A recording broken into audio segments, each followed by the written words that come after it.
உன் கையில அவன் மாற்றான், என்னையா பண்ணுவ?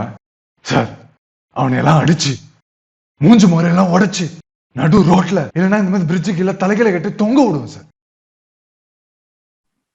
ஏய், தெரி படமே இப்பதான் பாக்குறியா? இல்ல, முன்னாடியே பாத்துட்டேன். இப்ப சும்மா சீன்ஸ் பாத்துட்டு இருந்தேன். ஓகே. ஆமா, சட்டத்தை நடைமுறைப்படுத்துறது காவல்துறையோட வேலை. ஆமா. குற்றம் சாட்டப்பட்டவங்கள விசாரிச்சு தண்டனை வழங்குறது நீதிமன்றத்தோட வேலை. கரெக்ட்.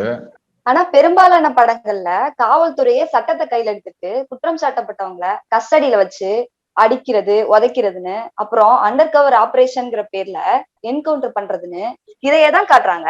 நம்ம சாத்தான்குளம் வழக்குல ஜெயராஜ் பெனிக்ஸ கஸ்டடியில வச்சு அடிச்சே கொண்டாங்க போலீஸ்காரங்க. இது எவ்வளவு பெரிய மனித உரிமை மீறல்.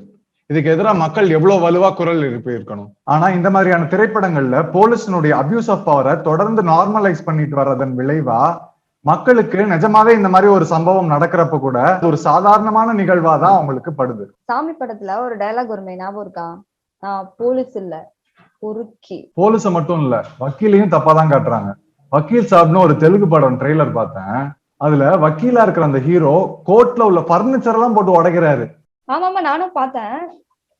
மக்கள் மீது பெரிய தாக்கத்தை ஏற்படுத்தக்கூடிய சினிமாவை உருவாக்கும் கலைஞர்கள் ரொம்பவும் சமூக பொறுப்போட கதை எழுதணும்.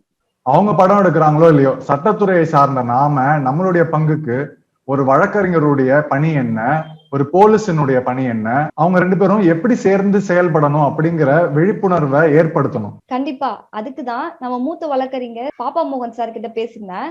அவரும் லா காம்ரேட் சார்பா ஒரு ஒர்க் ஷாப் கண்டக்ட் பண்றதா சொல்லியிருக்காரு.